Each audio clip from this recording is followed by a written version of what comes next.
देखो अभ्यास 3A का पहला सवाल है, किसी कक्षा की वार्षिक परीक्षा के 60 शिक्षार्थियों के परिणाम निम्नांकित पाई ग्राफ द्वारा निरूपित है। तो ये हमारा पाई ग्राफ है, इसमें कितने विद्यार्थी का निरूपित है? 60 विद्यार्थियों का। तो इसी से संबंधित प्रश्न किया गया है। इधर पहला नंबर लिखा है, सबसे अधिक शिक्षार्थी किस श्रेणी में पास हुए? पास मतलब उत्तीर्ण हुए। तो सबसे अधिक, तो इसमें सबसे बड़ा भाग कौन सा होगा? तो 180 अंश का। तो सबसे अधिक श्रेणी में किस श्रेणी में जाएंगे? तो इसका उत्तर आ जाएगा द्वितीय श्रेणी। और द्वितीय श्रेणी में ही सबसे अधिक पास हुए। क्यों? क्योंकि इसका एंगल सबसे बड़ा है। क्लियर हुआ?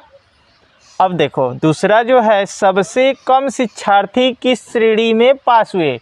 तो पास की बात कर रहा है, तो सबसे कम 30 अंश है, लेकिन ये फेल है। तो फेल का तो बताना नहीं है, फेल का बताना नहीं है ना। तो हमें सबसे कम देखा जाए तो ये प्रथम श्रेणी 60 अंश, द्वितीय श्रेणी 180 अंश, तृतीय श्रेणी 90 अंश। तो 60, 90 और 180 में कौन छोटा होगा? 60। तो सबसे कम किस श्रेणी में पास हुए?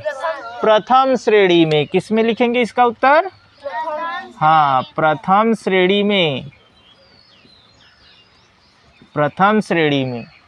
अब देखो अनुत्तीर्ण शिक्षार्थियों की संख्या कितनी है? अनुत्तीर्ण शिक्षार्थियों की संख्या कितनी है?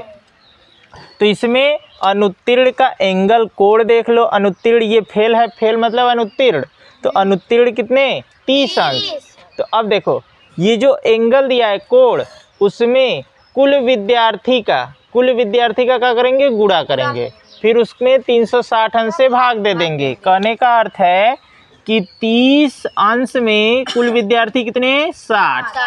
और इसका गुणा करने पर जितना आएगा उसमें हम कितने से भाग? 360 अंश से।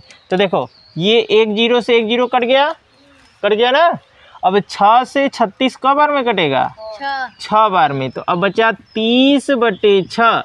फिर काट दो, 6 1 6, 6 5 तो 5 शिक्षार्थी कितने? 5। ये क्या हुए? फेल हो गए। फेल मतलब अनुत्तीर्ण हुए। समझे ना? अनुत्तीर्ण शिक्षार्थियों की संख्या कितनी? 5। अब कहा है प्रथम श्रेणी व द्वितीय श्रेणी में उत्तीर्ण शिक्षार्थियों की संख्या का अनुपात क्या है? तो अब इसको हम एंगल से भी निकाल सकते हैं। तो प्रथम श्रेणी का एंगल कितना? द्वितीय श्रेणी का कितना? 180। तो 60 अनुपाते 180 कर लेंगे, जो आएगा आंसर। देखो एक जीरो से ये जीरो कैंसिल, ये 6 और 18 6 से कट जाएगा। तो 6 1 6 और 6 3, तो अनुपात जो आएगा कितने का आएगा? 1:3 का आएगा। क्लियर है? सबसे अधिक घायल होने वाले व्यक्ति किस प्रकार यात्रा कर रहे? तो इस पाई ग्राफ में देखेंगे सबसे बड़ा कोण किसका है? 90 बड़ा है कि 144? 144 बड़ा है। तो सबसे अधिक किस प्रकार घायल होंगे? पैदल। तो यहाँ पर उत्तर हमारा निकल कर क्या आएगा? पैदल। हाँ, यहाँ पर क्या लिखा जाएगा?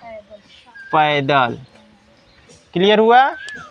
अब देखो दूसरा प्रश्न है, साइकिल से यात्रा करने वाले कितने प्रतिशत व्यक्ति घायल हुए? तो ध्यान देना कि ये जो है साइकिल से 36 अंश का कोण है, लेकिन हमें क्या बताना है? प्रतिशत। क्या बताना है? प्रतिशत। तो ये पूरा कोण मिलाएंगे तो 360 अंश होगा। और लेकिन साइकिल का कितना है? 36। तो इसको प्रतिशत में निकालने के लिए 36/360 और गुणे 100, प्रतिशत में बदलने के लिए 100 से गुणा करते हैं। अब देखो जब 36 में 100 का गुणा करोगे तो ये 3600 हो जाएगा। तो यहाँ पर 3600 और नीचे कितना है? 360 प्रतिशत। तो ये 360 3600 को कब बार में काटेगा? 10 बार में।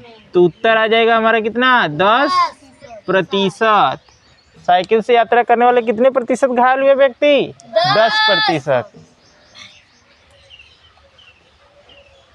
देखो तीसरा क्वेश्चन है, मोटरसाइकिल से यात्रा करने वाले कुल कितने प्रतिशत व्यक्ति घायल हुए? तो इस पाई ग्राफ में देखेंगे मोटरसाइकिल कितने अंश का है कोण? 90 अंश। अब पूरा कोण कितने अंश का है? 360। तो यहाँ पर करेंगे 90 बटे 360 और गुणे 100। तो ये कन्वर्ट हो गया किसमें? प्रतिशत में। किसमें? अब देखो ये 0 से ये 0 कट गया। अब 9 को 36 क बार में काटेगा? तो 9 एक का 9, 9 चौक का 36। तो ऊपर एक में 100 का गुणा करेंगे, 100 एक कम, अब बटे कितना? 4। तो 100 बटे 4 प्रतिशत। अब 4 से इसमें 100 में भाग देंगे तो 25%। अब 25% व्यक्ति किससे घायल हुए? हाँ, मोटरसाइकिल से यात्रा करने वाले। समझ में आया? अब चौथा देखो, पैदल व कार यात्रियों के घायल होने की प्रतिशतता।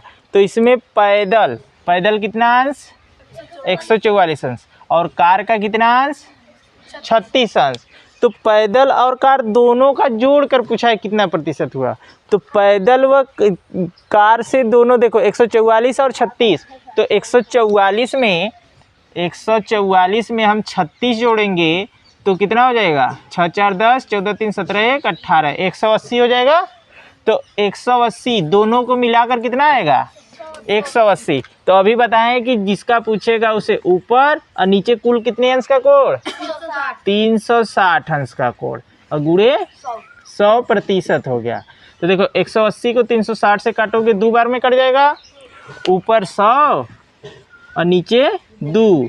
अब इसको अगर काटोगे तो कितना प्रतिशत? 50% निकल कर आएगा। ये किससे है? पैदल व कार दोनों से घायल होने वाले व्यक्ति की प्रतिशतता कितनी? 50%। ध्यान दो, अगला प्रश्न जो है 5वां, विभिन्न यात्रा साधनों से घायल होने वाले व्यक्तियों की कुल प्रतिशतता कितनी है, ये पूछा है ना। तो यहाँ पर ध्यान देना कि विभिन्न यात्रा साधनों, तो साधन की बात कहा गया है। किसका बात कहा गया? साधन। तो पैदल चलेंगे तो कोई साधन के माध्यम से चल नहीं रहे, तो पैदल को छोड़कर जितना बचा सबको ऐड कर लो। कैसे? ये साइकिल भी साधन है, मोटरसाइकिल भी, साइकिल भी, बस भी और कार भी, ये हमारे लिए क्या है? साधन है। तो 90 में 36 जोड़ेंगे, 54 जोड़ेंगे, फिर 36। देखो 90 प्लस 36 फिर प्लस 54 फिर प्लस कितना? 36। टोटल देखो कितना आएगा? 6 4 10, 10 6 16, हंसी लगा 1। अब 5 3 8 3 11 में 9 जोड़ेंगे 20, 20 में 1 जोड़ेंगे तो 216। अब इसका प्रतिशत निकालने के लिए तो करेंगे 216 अब बटे कितना? 360 अंश गुणे 100। समझ में आया? अब देखो ये कट जाएगा, 1 0 से 1 0। अब 36 है और ये 216 है, 6 से काट दो, 6 त्रिक 18 कटेगा ना।